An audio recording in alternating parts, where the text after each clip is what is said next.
Welcome you to our session today. My name is Dr. Kevin Raphael with Assist International. Also together with my colleagues from Assist International, we have Alana and the ECHO India team who are doing the support of this session. I would like to welcome to our first session on the oxygen therapy in critical care, the case-based series on January 30th, 2021.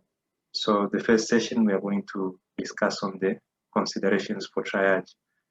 Our panelists for today are Dr. Eugene from the University of Rwanda. Also, we are going to have Dr. Jean-Paul Kieh from University of Rwanda as well. And the co-panelists are Dr. Celestine Seneza from the Hospital de Buta and Dr. Alain Irakoze from the University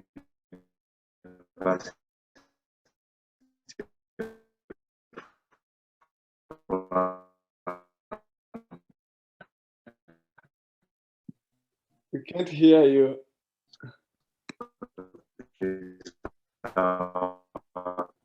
Hi, Kevin. Today, who are going to this session is supported by Assist International. Kevin, sorry to Can you interrupt hear me now? Yeah, your voice is breaking up. Perhaps you could try Hello, turning you your video off. Maybe that will help. Can you?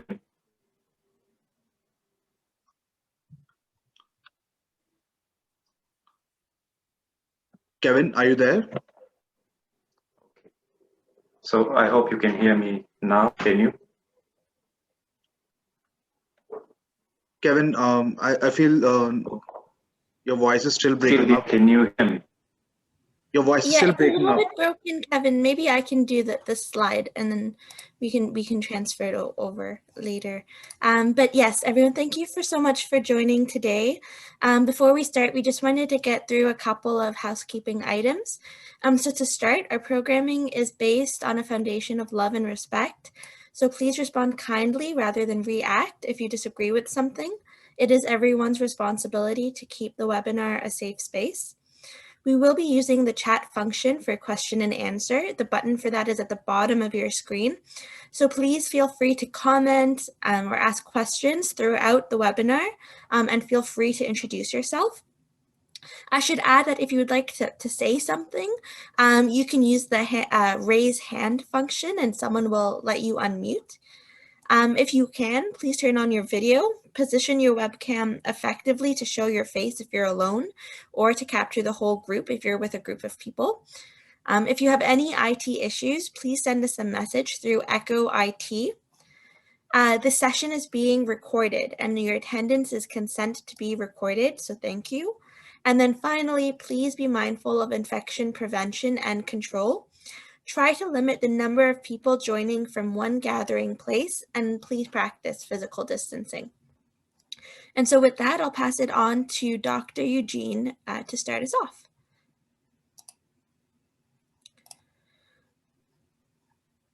Thank you, Alana, for this opportunity. So before we start, I would like to thank Assist International and ECHO program because of their help to make this happen. Also, I would like to thank all the participants for being here, and also our team of co-panelists. So the plan for today, we're going to discuss about consideration for triage. So the objectives for today, we would like to healthcare providers to be able to follow recommended PPE guidelines, and healthcare providers should be trained in safe don and doff sequences for PPE. Patients with potentially contagious infection should be isolated early, and the screening method for COVID-19 should be in place. So healthcare providers should be able to recognize and diagnose hypoxemia, and healthcare providers should be able to use pulse oximetry to appropriately triage hypoxic patient. Healthcare providers also should be able to prescribe non-invasive oxygenotherapy using the most appropriate device. So those are the objectives we should be able to achieve by the end of this presentation. So let us start with a case. So you have a 57-year-old man with chills, weakness, and dry cough. And this patient comes at your emergency room. How would you evaluate this patient further? Put your answer in the chat. We'll give you a few seconds, maybe 10 seconds, and Ari and Celestine and Jean-Paul would help to see if we have any answer in the chat.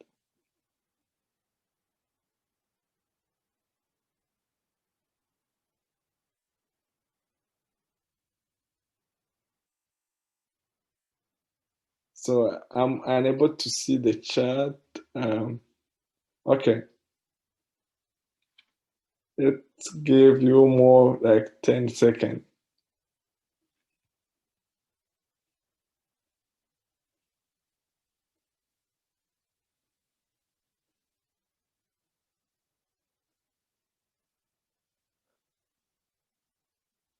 People are very quiet. Okay. Do you need me to pick on someone? Jacinta, how would you evaluate this patient?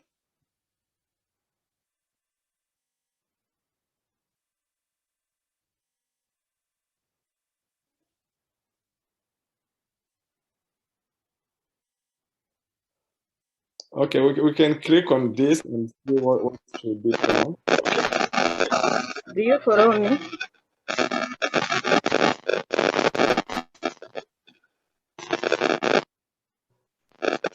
Hello? Yeah. Do you follow me? Yes. Do you follow me? Yeah, we can listen. Yeah, we can hear you. Okay. To this 57 years old male with general weakness and dry cough. For assessment, I will approach the general assessment A, B, C, D, and then I will examine from the head to the toes, and I will correct everything according to the abnormality which will appear: airway, breathing, circulation. Yeah. Perfect. Yeah, so that's a great answer. So you will consider as a sick patient and do A, B, C, D, E evaluation. So, and you treat as you go. Okay. So for this particular answer, as you can see on the screen, they were proposing to do a full history and physical exam. So that's very good. I see some of the answers also was given A, B, C, D, E, especially because we have people in anesthesia. So we are used to use this system. That's very good. So let's go back because everyone is aware of this system A, B, C, D, E, and also history taking the physical exam. I don't know, we can go back to the presentation. Okay. Okay. You can go down to what was found. So you did your history and physical exam, and when interviewing the patient further about the history of presenting illness, you discover that he has a 4-day history of chills, weakness, and a dry cough. His wife is a nurse at the hospital and tested positive for COVID-19 3 days ago. His wife has a pulse oximeter at home and had the patient check his oxygenation saturation. The reading was 89. So his wife sent him to the emergency department. Should you be wearing a PPE?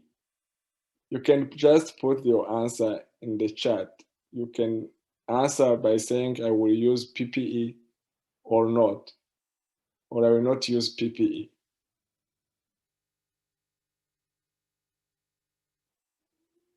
10 seconds. Okay. Very good. 5 seconds.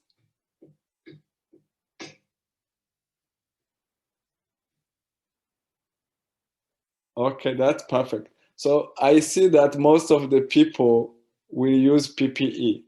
So we can go in details to see what kind of PPE we'll be using.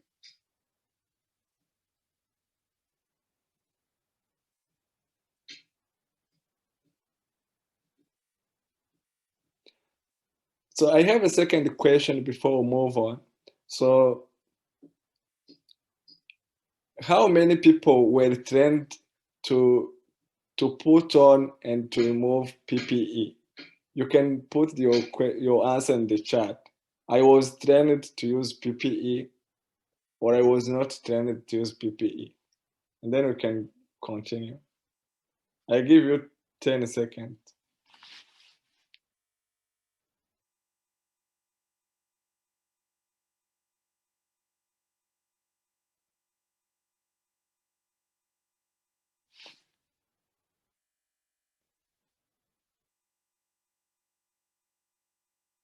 Okay, that's very interesting. Most of the people have been trained.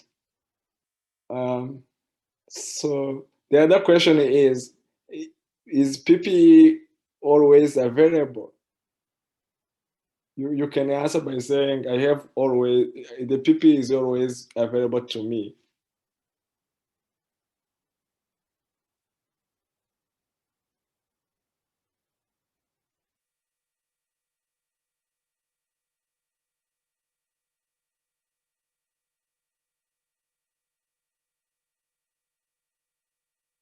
Okay, that's very good.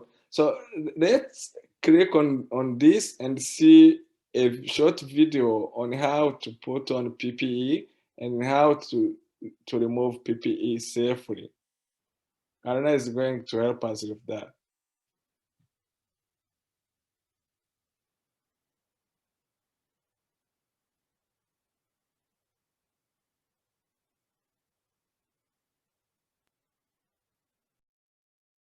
How to safely put on personal protective equipment, or more commonly called PPE. We will demonstrate one way to appropriately put on or don PPE. More than one donning method may be acceptable to your facility.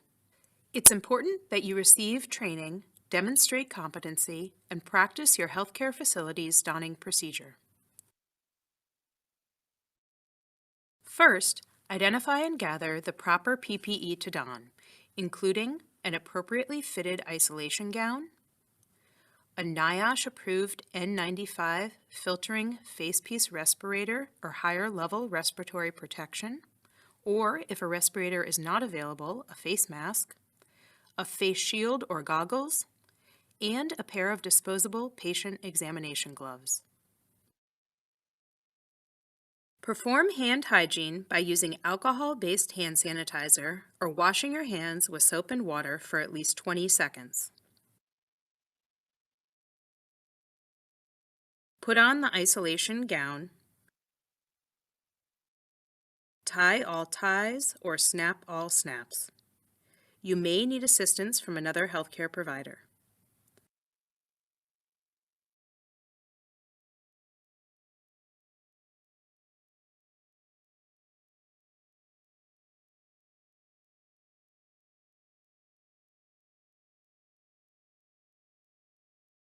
Put on the N95 respirator. When using a respirator with a nose piece, fit it to your nose using both hands. Do not bend or tent the respirator. Extend the respirator under your chin, protecting both your mouth and nose. Pull the top strap over your head, placing it on the crown. Then pull the bottom strap over your head, placing it at the base of your neck.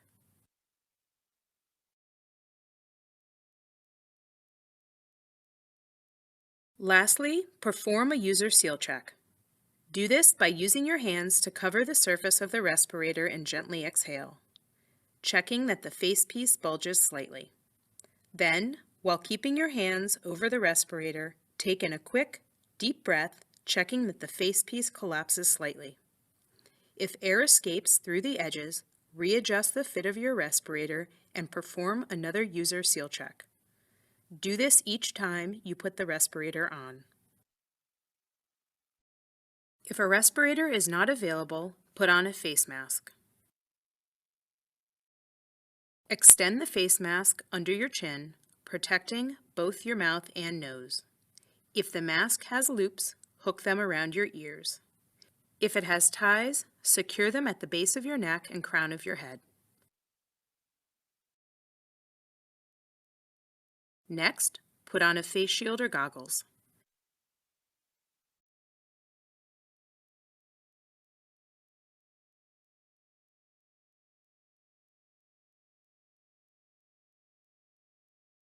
Lastly, put on your gloves.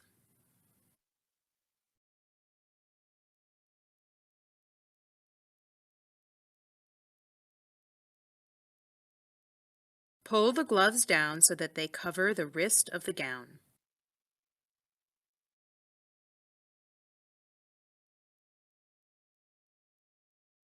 You are now ready to enter the patient's room.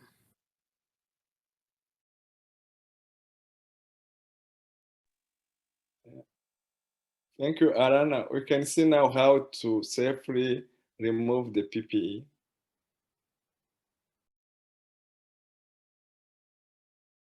How to safely take off personal protective equipment, more commonly called PPE. We will demonstrate one way to appropriately take off or doff PPE. More than one doffing method may be acceptable to your facility.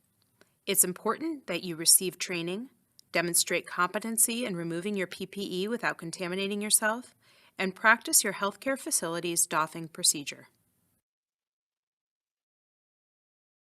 Remove and discard your gloves. Gloves can be removed using more than one technique.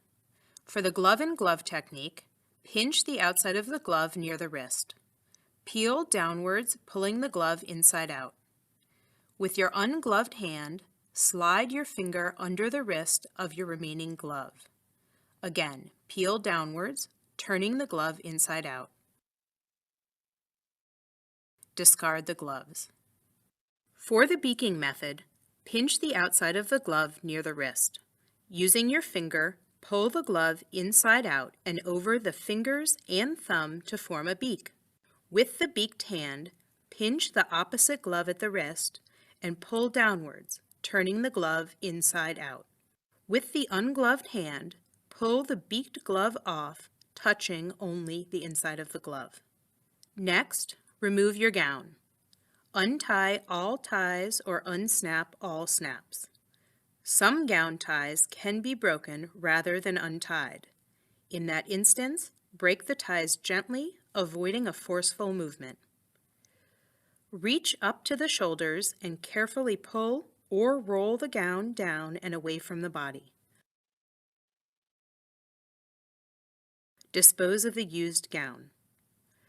You may now exit the patient's room.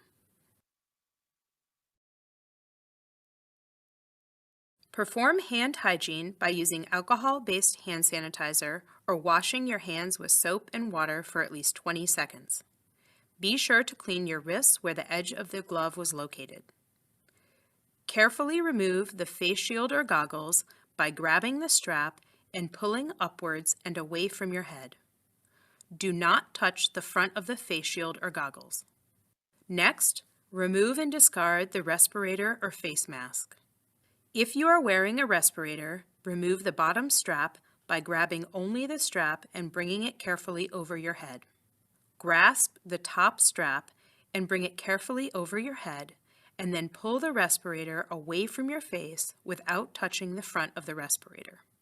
If you are wearing a face mask, carefully untie the straps or unhook them from your ears and pull the mask away from your face without touching the front of the mask.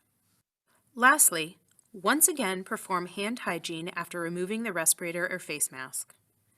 You have now completed the doffing procedure.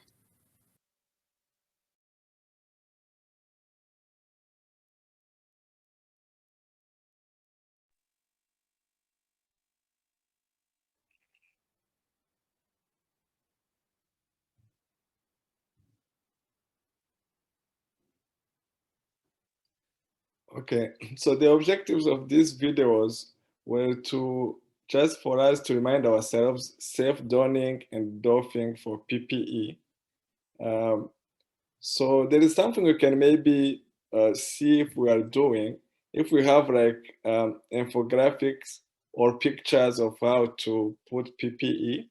So if you need something to print out, you can find that on the website. We will share at the end of this presentation. So I think that was a reminder of how to safely put on and take off PPE. Let us keep in mind our patient. So you remember our patient, 57 years old male with dry cough, suspected for COVID. So how would you do triage and isolate this patient? You can put the answer in the chat.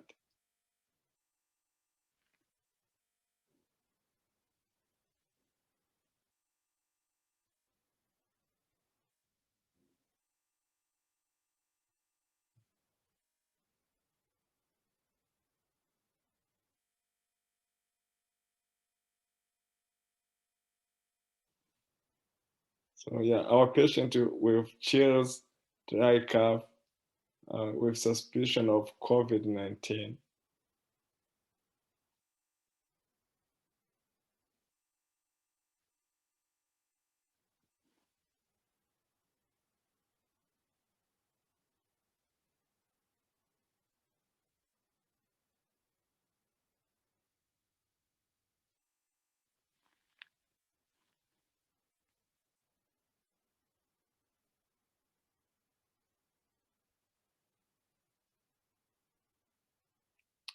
Maybe we can click on that to see some options, because CDC has good guidelines, but also Rwanda has some guidelines on how to do triage for this patient. You can go down.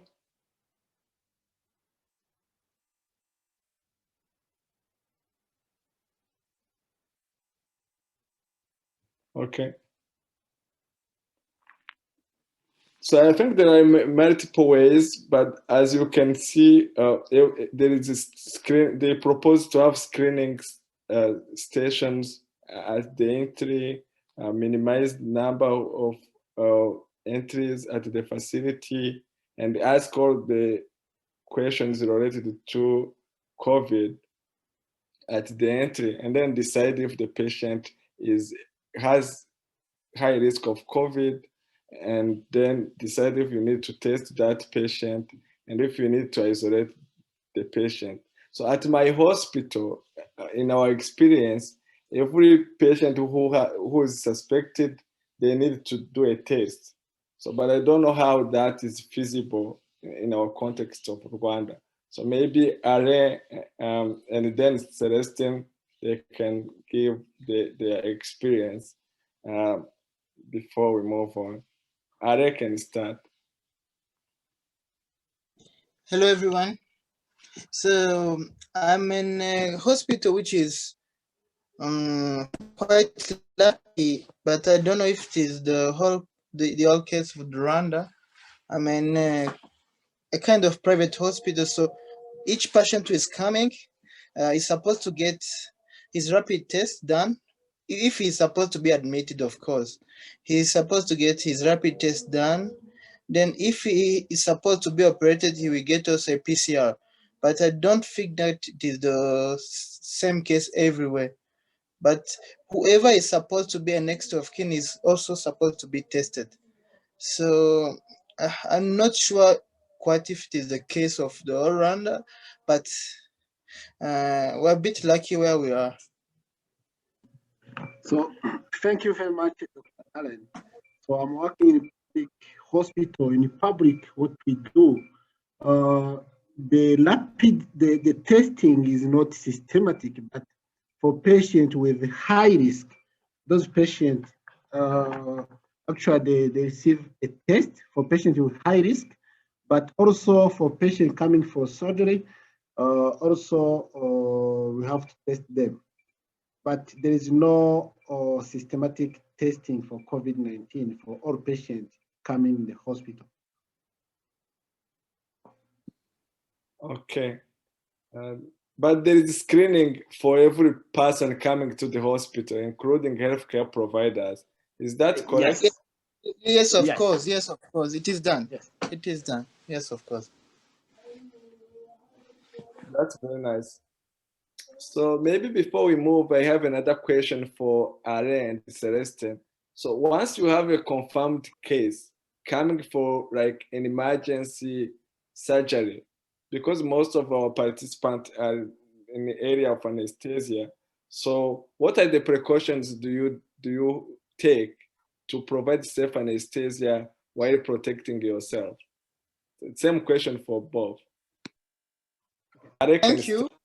Yeah, thank you. On our side, once we have a confirmed case and this patient is supposed to get like a surgery, maybe let's take a pregnant woman who's supposed to undergo a cesarean section and it is an emergency. So we have adopted a system where we can transport safely the patient from the emergency room to the theater, an isolated theater, and this has a one way and it is a protected way where no one who is not protected, who is not wearing PPE is supposed to go through. So there was some adaptation with this pandemic which came around. So it's a bit easy for such cases to be operated safely.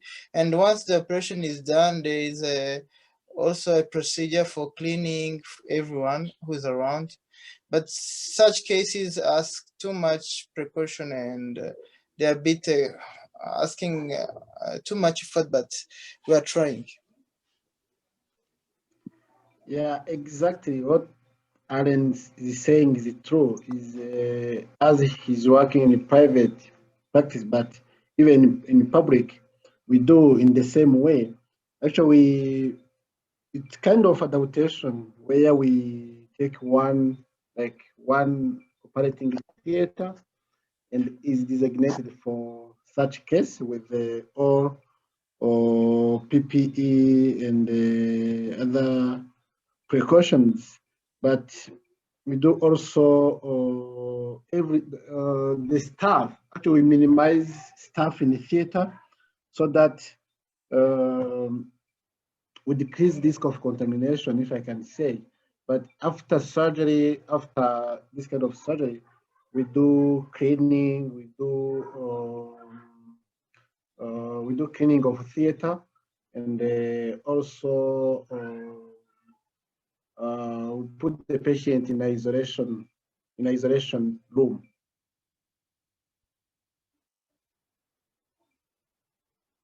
Okay, thank you. So in my experience, it's almost similar of what you said. So the other thing I can add is that we use a plastic bag to cover all the equipment we use, including the anesthesia machine, and all the monitors are covered by a plastic bag. And then we remove the anesthesia cart and all medication go outside. We minimize the number of the staff. We use epidural laryngoscopy to minimize intubation attempt, and we use a negative pressure room. And at the end, the team would stay with the patient at least 30 minutes after the extubation, and we bypass the PACU. So as much as possible, we take the patient immediately to the isolation room. So I think those are the practical way the precaution we take to make sure we are safe and the patient is safe. So for the details of the triage and the screening, you can use the link on this website for CDC. Any questions so far before we move on? If there's any question, you can put the question in the chat. We can answer the questions and then we can move on to the next part. Thank you, Alana, for sharing the resource on the chat. So we can have like 10 seconds to 15 seconds to wait for any question before we move on.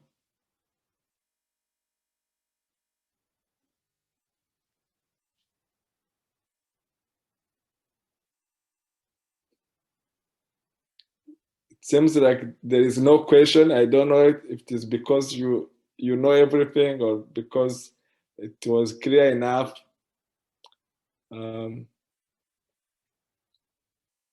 Okay, we can click on this to review the symptoms for COVID-19. It's just a review. I think everyone now is familiar with this picture. And they ask those questions at the entrance of the hospital every day. So we just ask if the patient has any symptoms, including cough, shortness of breath, difficulty in breathing, fever or chills, muscle and body pain, vomiting or diarrhea, and new loss of taste or smell. And then if someone had any contact with a COVID patient or a suspect in the last 2 to 14 days. Also, let us keep in mind people who are at high risk, including people working in healthcare. Yeah, we can go back.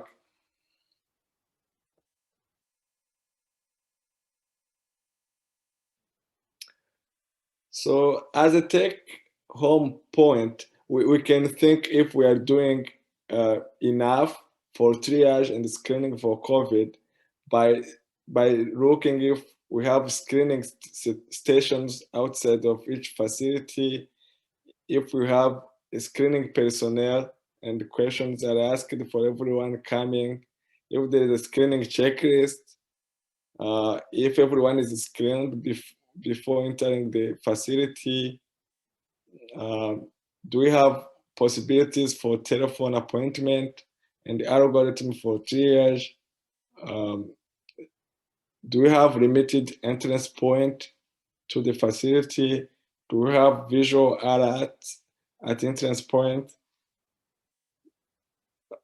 High risk and symptomatic patients are taken to the isolation. And are we providing hand washing supplies and face coverings?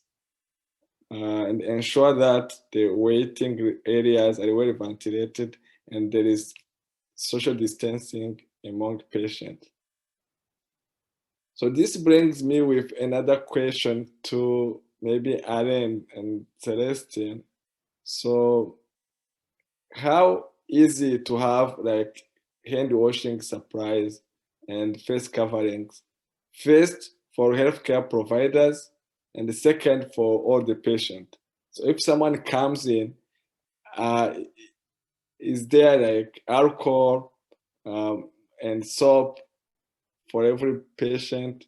And are we providing like face coverings? So in my setting, those are provided. So once you enter the hospital, they will give you a new face covering, and also they ask you to do hand washing. I don't know your experience.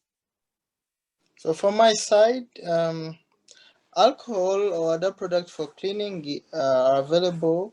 We have disposable water places where we can wash our hand. It's okay, but no, we don't provide a new mask for everyone who's coming. But we encourage people to wear it well. Sometimes we've been facing people who were not wearing well, so we are trying to encourage everyone to cover well the nose and the mouth, but we don't provide a new mask. Celestine? Yes, in addition, also in the health facility in Rwanda, at the entry, there are they are putting the station for hand washing, but also in the hospital, in different area of the hospital, there are some disposable, there are some alcohol, where if you need alcohol you can take it, but also we don't give facial covering to all patients. Maybe for patients coming in the theater, but all patients don't give it. Okay, thank you very much. So we can continue with the case.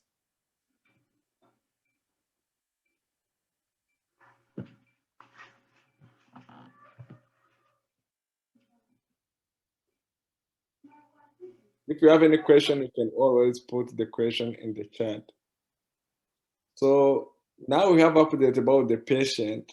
So you asked more questions and the patient denies any fever, shortness of breath, headache, or loss of taste, or loss of smell.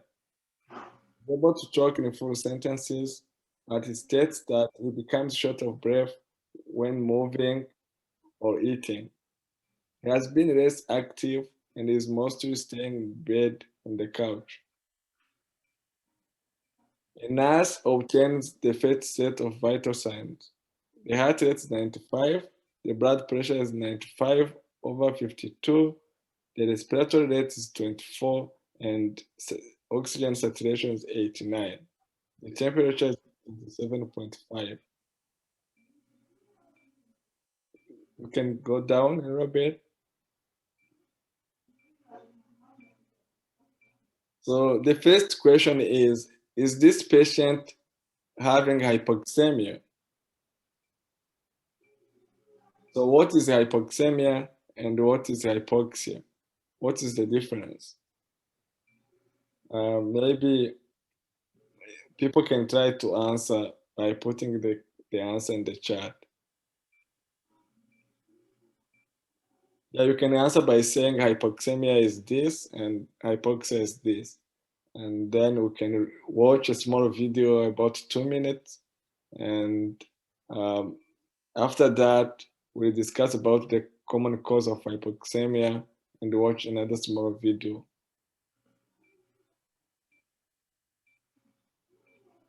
Still waiting for your answers.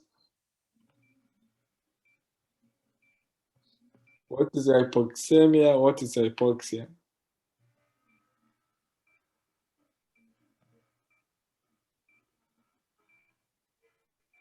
Yeah. 10 more seconds. Dr. Eugene, I think some people have their hand raised. Eric, if you'd like to unmute, you can share your answer with us. Sure, we can do that. Yeah, thank you very much. According to my understanding, the hypoxemia is a decrease of oxygen concentration in the circulating blood, while hypoxia is cellular deprivation of oxygen, meaning that the metabolism of oxygen or cellular metabolism is being done in an anaerobic state. Thank you. That's a perfect answer. Okay, we can just watch the video briefly, but that's very good.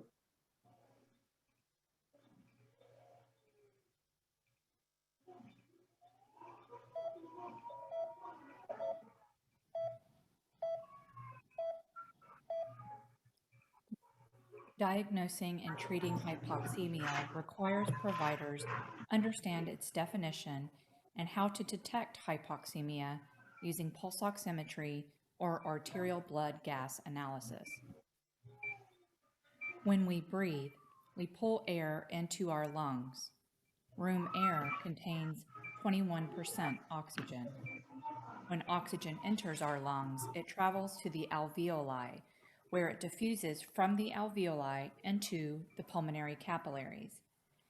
Oxygen then either binds to hemoglobin within the red blood cells or diffuses into the plasma. This is called oxygenation. Insufficient oxygenation is called hypoxemia. The rate at which oxygen is delivered to the cells and tissues of the body is known as oxygen delivery. Inadequate delivery of oxygen to the cells, tissues, and organs of the body is known as hypoxia. Every cell of the body requires oxygen for cellular metabolism. Lack of oxygen leads to cell death, tissue death, and organ dysfunction. The rate at which oxygen is removed from the blood and used by the cells and tissues is known as oxygen consumption. Oxygen in the blood can be detected a number of ways. The majority of oxygen is bound to hemoglobin. This is known as oxyhemoglobin. The saturation of hemoglobin can be detected directly using arterial blood gas analysis, or can be detected indirectly using pulse oximetry. When oxyhemoglobin is measured by arterial blood gas analysis, it is termed SaO2. When oxyhemoglobin is measured using pulse oximetry, it is termed SpO2. The small portion of oxygen that dissolves into the plasma creates an arterial oxygen tension or partial pressure and is known as PaO2. Pulse oximeters measure arterial oxygen saturation, termed SpO2. Hemoglobin bound to oxygen is termed oxyhemoglobin. Hemoglobin not bound to oxygen is termed deoxyhemoglobin. Pulse oximeters shine light through tissue beds, usually a finger, a toe, or an earlobe. Then they measure the amount of light that is absorbed. Oxyhemoglobin absorbs light at a different wavelength than does deoxyhemoglobin. The ratio of light absorbed by oxyhemoglobin versus the light absorbed by deoxyhemoglobin is displayed as a percentage by the pulse oximeter. Non-pulsatile venous blood and tissues also absorb light. However, these components are discarded by the pulse oximeter. The pulse oximeter only uses the values obtained from pulsatile arterial blood flow. Normal oxygen saturation by pulse oximetry is greater than 94%. However, when administering oxygen therapies, an SpO2 greater than 90% is usually acceptable. Pulse oximetry is non-invasive and painless for patients. Arterial blood gas analysis, termed ABG, directly measures arterial blood gases. Thank you.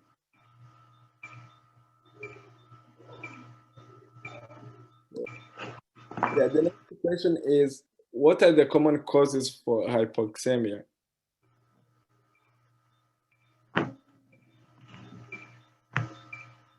Yeah, you can put your answers in the chat.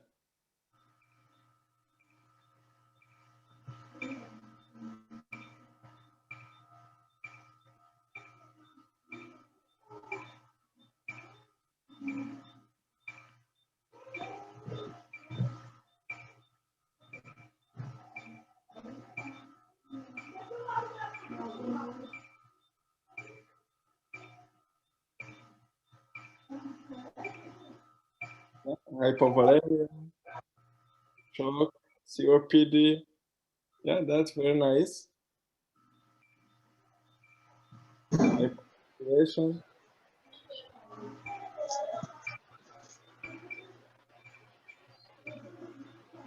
Okay, I think we have a good read. We can watch the next video.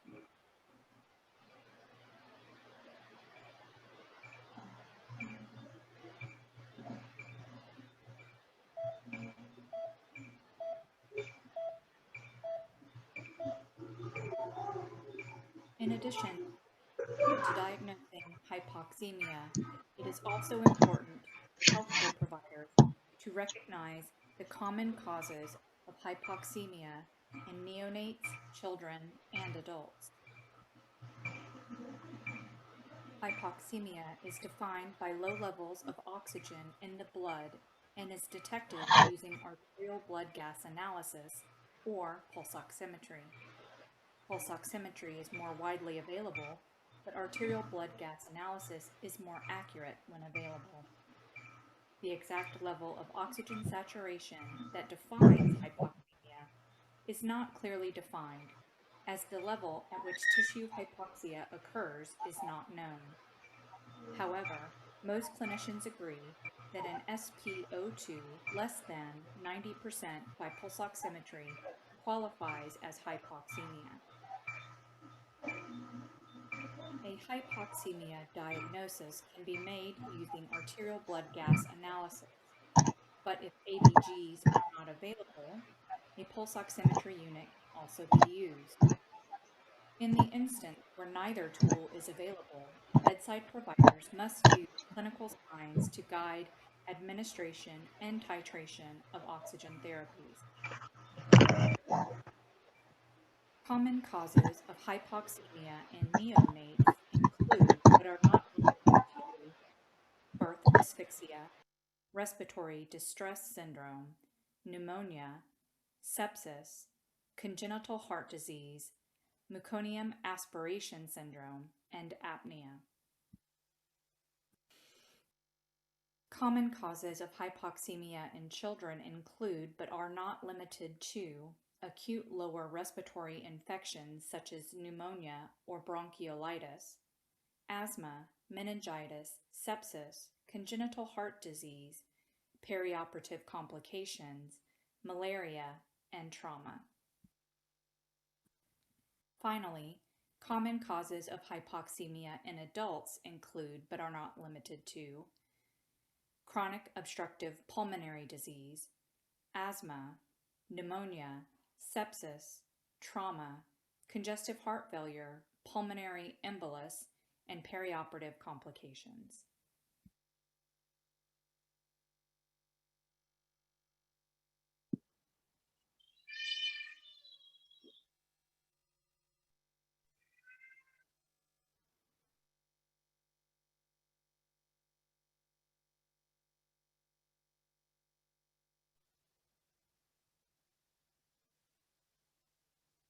We need to keep in mind that all the patients will not have just COVID. People can be hypoxemic for many reasons. So that's why we were discussing other causes of hypoxemia. Now we can go down. So again, let us go back to our patient. Here are the vital signs. You have the heart rate is 95, saturation 89, and the blood pressure is 95/52. Is this patient hypoxemic?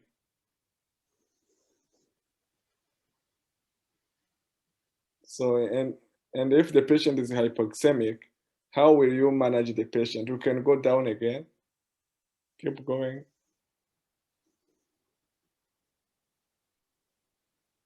Yeah.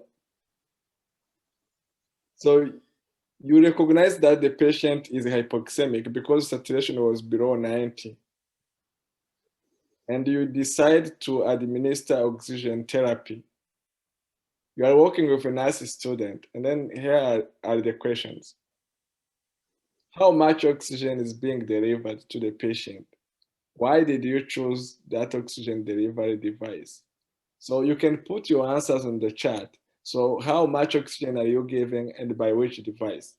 So you can say, I gave maybe 10 liters of oxygen by nasopharynx or 5 liters by another device you write. Just you put your answer in the chat.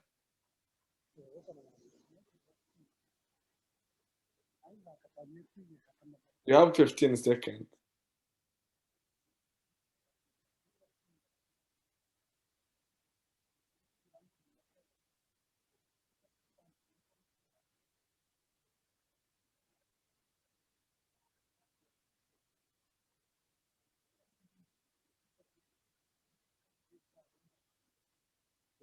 I don't know, you can sit down a little bit. That's good.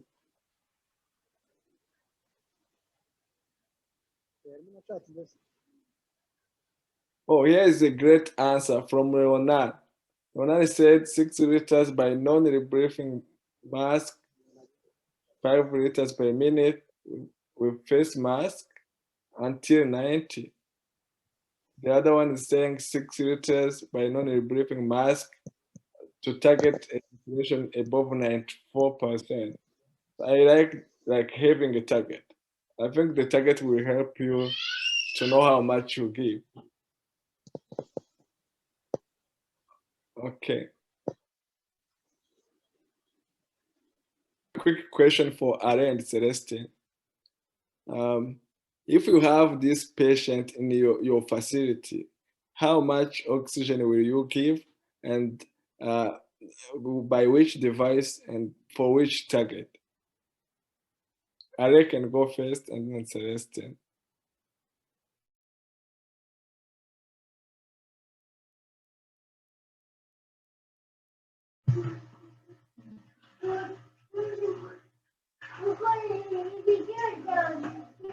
Can we mute ourselves?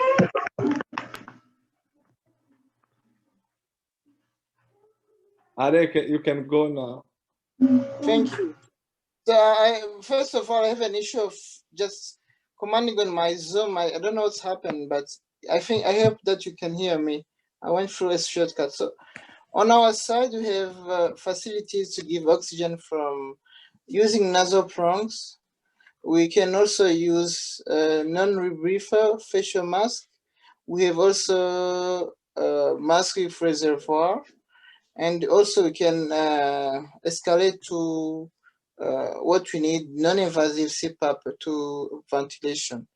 But for each side, we go with an objective.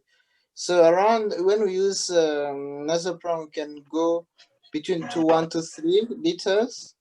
Then non-rebreather, it will be between 6 to 9 liters.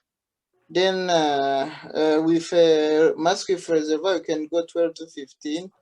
Then we can continue to escalate according to what we need. So we have almost all device for delivering oxygen. Thank you very much, Ale and Eugene. For me, as you said, you have all those devices from nasal prongs to simple facial mask, non-rebreather mask. But for such case, for me, as the patient is saturating 89%, maybe I will start with nasal prongs and then keep in mind my target above 90%. And if it doesn't work, I can go to the high level simple facial mask to non-rebreather mask. According to, as we fix the target, it help you to shift to the next step. Okay, thank you very much, Are and Celestine, for sharing your thought. So we will see the details about how much oxygen we can provide, and also the FiO2 we can provide. But remember, also keep in mind the cost of the oxygen, the toxicity of oxygen, while you are choosing, but also the goal. So if you have a target of, for example, 92 to 96% as a target, as Celestine said, you can start at a low level because you are not using very expensive oxygen. You are not exposing the patient to also complications of oxygen, and then you start small, see how the patient behave, and then you can escalate as you go. So as Aaron said, with nasal prongs, you can provide 1 to 6 liters per minute with a fraction of inspired oxygen up to between 28 to 40%. So you have access to all these materials on the website. We'll share the link at the end of the discussion. So the nasopharyngeal catheter, you can go down. We don't have them in most of our hospitals in Rwanda. I have never used that, but you can give also 1 to 2 liters and with a higher fraction of inspired oxygen, 45 to 60%. So keep in mind that the higher the FiO2, the more risk of complications, including retinopathy in children, in neonates, but also including like absorption atelectasis in adult and fibrosis if you keep the patient for a long period of time. So the face mask is commonly available in all our hospitals, and you can give between 6 to 10 liters with FiO2 between 44 to 60%. And the mask with reservoir or non-rebreather mask, as Aaron said, you can go up to 15 liters per minute, and with a fraction inspired of oxygen between 60 to 95%. So the venturi mask, I don't think we have it in most of our hospitals. Correct me if I'm wrong, if you have them, but if you have it, you can give between 4 to 15 liters with a fraction inspired of oxygen between 24 and 60%. So just to summarize, don't think only about the device. I think we need to think first about our goal. What are we going to achieve? And then, for example, you can say my target is to have this saturation, for example, 92 to 96. Once you have that goal, you can start with the lowest possible to achieve your goal, and you are monitoring your oxygen in every 15 minutes to see the response. But also remember to evaluate the patient to see if the increased work of breathing is improving, or if the patient is having a pending respiratory failure, which may need either non-invasive ventilation or intubation and positive pressure ventilation. I think that's the summary. If Are has any additional, Celestine or anyone, you are welcome. Are, do you have any? Surprisingly, I saw a venturi mask not in our hospital, but in a hospital which is in the north of the country. So, I think those are our donation, but in our hospital it is not really available. But we are trying to use resources which are available, which are around, and I think we are trying, but we don't have venturi mask on our side. Celestine? I agree. Venturi mask is we don't have it in even in my settings. But at least if you have nasal prongs, you have simple facial mask and breather mask. So I think you have everything for sick patients.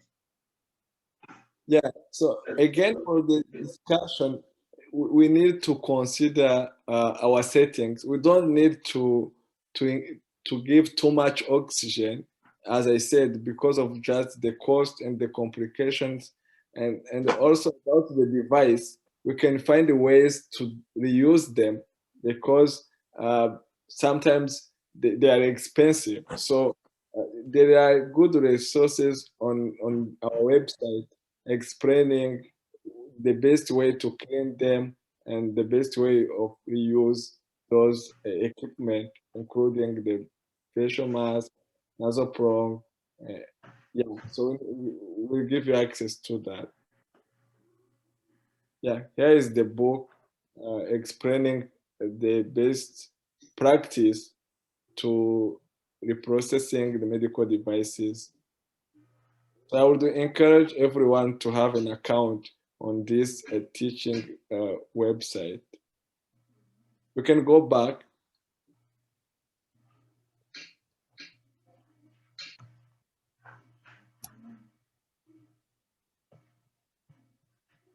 Eugene, there's a question from Leonard. It says, wouldn't it be better to consider the time frame of hypoxia and causes while providing oxygen? Yeah, exactly. So yeah, my short comment is that you are not just treating the numbers, you are treating the patient. While you are giving oxygen is like a temporizing measure, while you are treating the cause of the problem, and you are also helping the body to recover. That's the short answer. But if everyone who is desaturating, it doesn't mean he will be better on oxygen only. You need to see why they are hypoxemic. So for example, so you will just need to understand why that patient is having hypoxia. Is it because of sepsis? Is it because of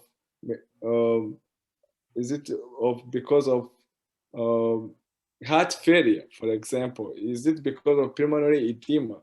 So especially those patients don't really do well, like pulmonary edema patients don't do well with just oxygen. We need just to treat the cause. I don't know if Ale or Celestine have an addition to that, but I think Leonard did a good comment. We need to understand why the patient is desaturating first, and then we treat with oxygen while thinking to treat the cause. Bringing a good point. Sometimes you can even forget, maybe it is an obstruction due to maybe a foreign body. So whatever can happen, you have to also to consider a patient as a whole, in his whole, just as a full patient, not only considering numbers. So knowing what's happening, what is the cause, is the best way to solve the issue. Yeah, I think that there is also on the resource, there is a good picture of the causes of hypoxemia, including hypoventilation, for example. If you are in a post-op and the patient is not ventilating because of opioid toxicity, you will not just give oxygen while the patient is not breathing. Or if the patient has Guillain-Barré syndrome and the patient is not able to use the respiratory muscles, or people with tetanus. So you need just to understand why the patient has hypoxemia, and then you can give oxygen as a temporary measure, temporizing measure while you are treating the cause. And Celestine, any addition to that? So thank you very much, Eugene. Knowing the cause is what is needed actually. You give just oxygen to save a patient, but you need to treat the cause rather than continue giving oxygen. Maybe the patient is anemic. Just to take sample, look at the hemoglobin, and maybe the hemoglobin is low, is the reason of hypoxia. By giving blood, we solve the problem. So consider the cause and then give the oxygen, treat the cause is the best way to solve the issue. Good. Alana, can you go back to the presentation?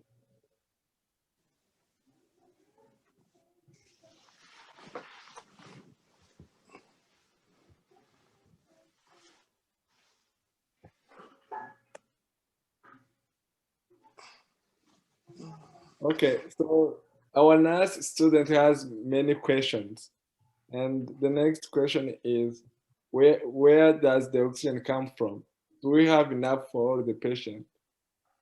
So just keep this in mind, because in the next session, we'll be able to discuss about the source of oxygen, especially in our hospitals, and how easy to get oxygen. Do we have a oxygen plant? What are we using as a source of oxygen? So before we conclude, we would like to have about 5 to 10 minute discussion in small groups, and the IT team is going to help us to divide in 3 groups where we'll discuss about the take-home point. So everyone is encouraged to provide at least 1 or 2 take-home points, and then we after 5 to 10 minutes we'll come back as a whole group to share what we discussed. So I will be with one group, Are will be with another group, and Celestine will be with another group, and we'll be able to summarize our take-home point. Hello. Hello. Yeah, my name is Danny. So before moving into groups, I just wondered. So do you think, machine settings like those patients on ventilators? So do you think like settings of machine would affect the oxygen? So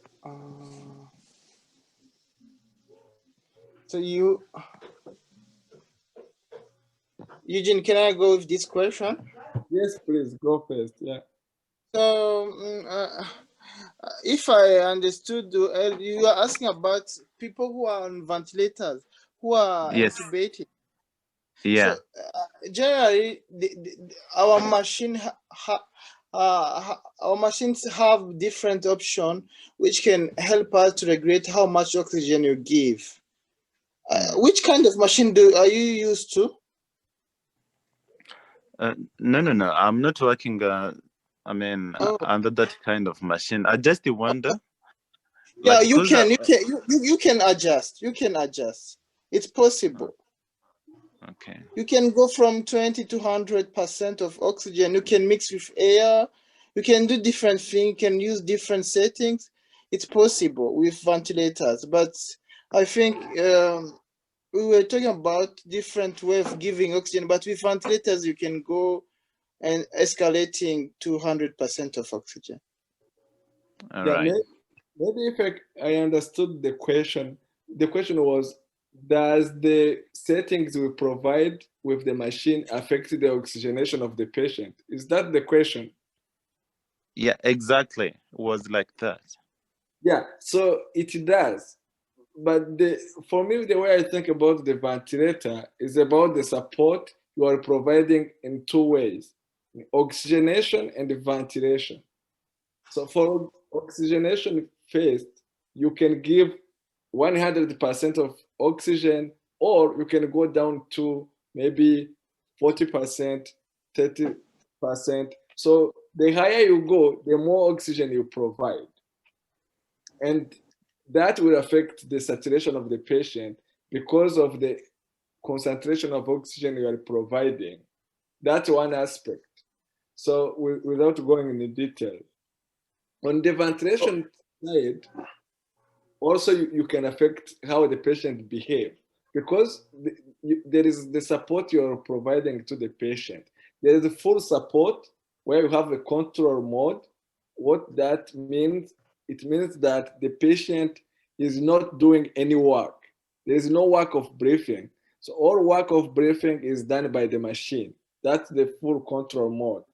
So, and then you have a mode in between where the patient do part of the work, and then the machine will support what the patient is doing, and in a synchronous way. And then you have another minimal support where the patient will do all the breathing, but the machine will support as needed.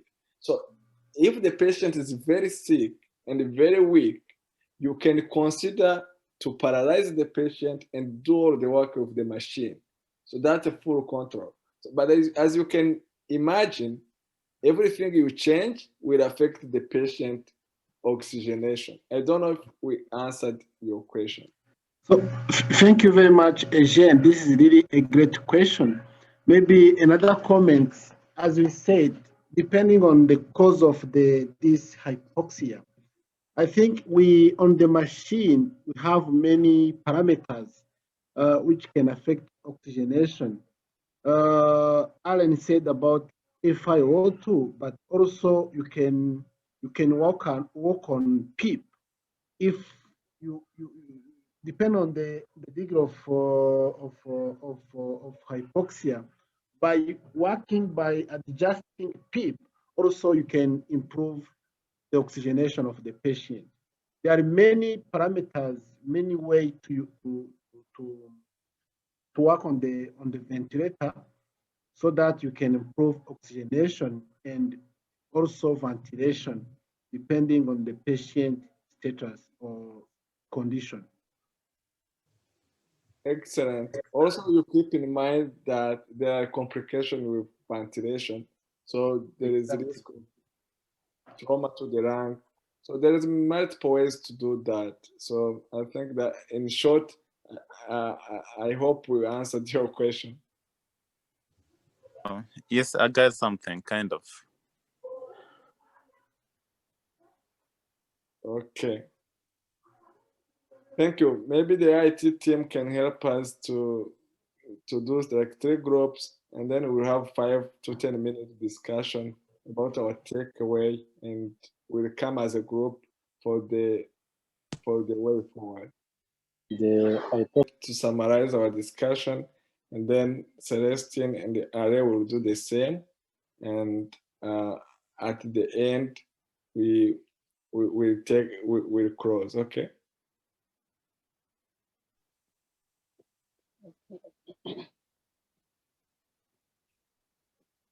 They are asking if they can share the whiteboard. That's very good. So for our first group, what we discussed as a takeaway point, the nurses said they will choose the device according to the target. The device to give oxygen will be chosen according to the target oxygen saturation. That's one. And their takeaway message, the second takeaway is that they got the donning and the doffing of PPE. So donning and doffing of PPE reminder was good. They liked also that the session was interactive. There's one proposal of something you can change for next time by providing the course materials or pre-reading materials like a few weeks before the session. The last takeaway was to understand the difference between hypoxemia and hypoxia.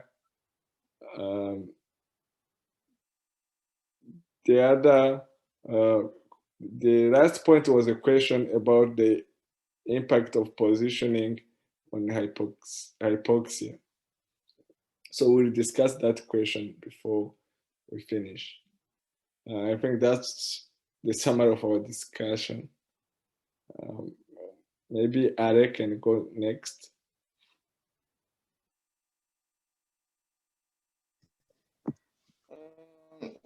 They were happy about this donning and doffing presentation. It was helpful. On our side, there was also some pending question, but just they were asking us them as a group how to ventilated COVID patient, as some of them are in isolated places. So they were happy with this escalation using different settings or different available nasal prong, facial mask. They were also asking themselves about the difference between high flow and low flow oxygen. And also the question which was also brought about, I think it was also adjusting positioning of patient. Yes. Yeah, that was our point. Perfect. Celestine. Thank you very much. Actually, it was a very nice discussion. So the first comment was also to discuss about hypoxia and hypoxemia, the difference. It was just a clarification. And the second point was they say that when they receive a patient hypoxic, they manage as holistic patient. They treat hypoxia by giving oxygen, but also by looking the causes of hypoxia. There were also a question. They were asking about mechanical ventilation. If possible, in next coming session, we put some session of mechanical ventilation, because as you know, this is the last option of providing oxygen. If you start with the nasal plug, simple facial mask, non-breather mask, and it doesn't work, they ask, so what next? Mechanical ventilation. So we need to give us some presentation on mechanical ventilation.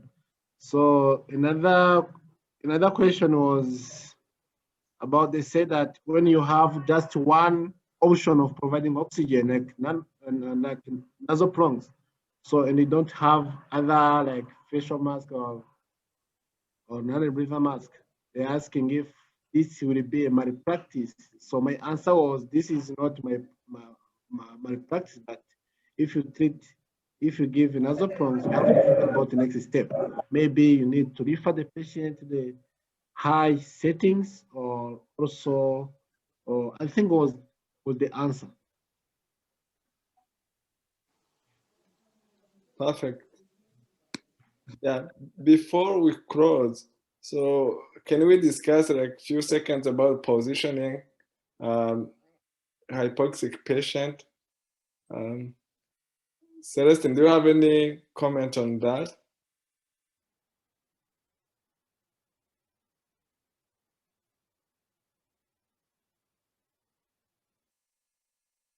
Eugene? Yes. Come again? So the positioning of hypoxemic patient, people with hypoxia, how do we position them? That's good. So thank you very much. So with COVID pandemic, so positioning has also played a big role, even in the other condition which affect the respiratory system. So sometimes in RDS patient, we're using prone position for intubated patients. So positioning is very important when you are in ICU. So prone position, it's very helpful to help oxygenation. And I think prone position was very helpful to improve oxygenation. But I think for this was for patient intubated, but for patient non-intubated also, the concept of awake proning is also another point for patients who are not who are cautious, who are not intubated. You can put the patient on prone because it improves oxygenation also. Good. So yeah, let's also keep in mind that hypoxic patients, we put them in a semi-sitting position to minimize the intra-abdominal pressure increase on the lung.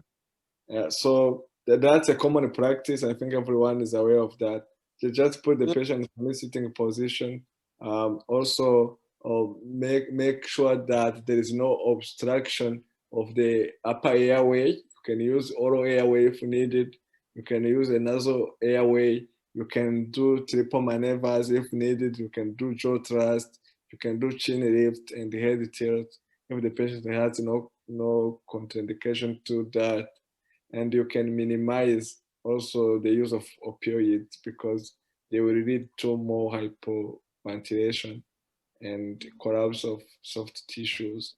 So just keep in mind to treat the patient as a whole, not just treating hypoxemia. I think that's the other addition I can put. I hope we answered your question about positioning.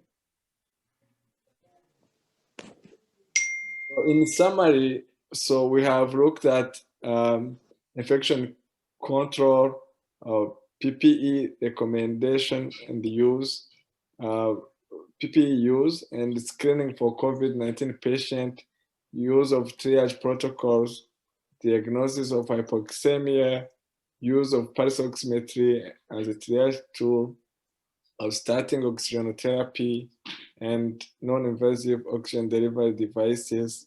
And we touched on disinfection and the reuse of equipment. So those are the key points for today. And for the plan for, don't hesitate also to contact us if you have any question on email and also on our WhatsApp group, because everyone is on our WhatsApp group. So I think also we thank Dr. Anna Crawford for developing the content of this course. And again, we thank ACID International and ECHO program to make this happen. So for the next session, we'll discuss about hypoxemia and hypoxemia diagnosis. Here is also the link to the website to where you can get all the content and the video of this session. Arana, do you have any comment before we conclude? Sure, just a couple quick wrap-up items. As the link is also in the chat, but all of today's materials that we went over is available on the Learning Resource Center. The Learning Resource Center is a course platform that we created specifically for this program. It includes all of the slides, and it also includes all of the recordings, as well as quizzes, exercises, wall charts, infographics, and other videos. And as well, we will be emailing everyone who called in and registered today with a link to today's recording. And a link to access the materials as well. And then as Dr. Eugene mentioned, please, we encourage you to join our WhatsApp community group, where in between sessions, you can ask questions, you can discuss, any challenges you might be having in your clinical context and just keep the conversation going. So to join that group, you can scan the QR code on the screen, but we'll also circulate the link as well. And I'll do that in the chat too. And then otherwise, thank you for joining today.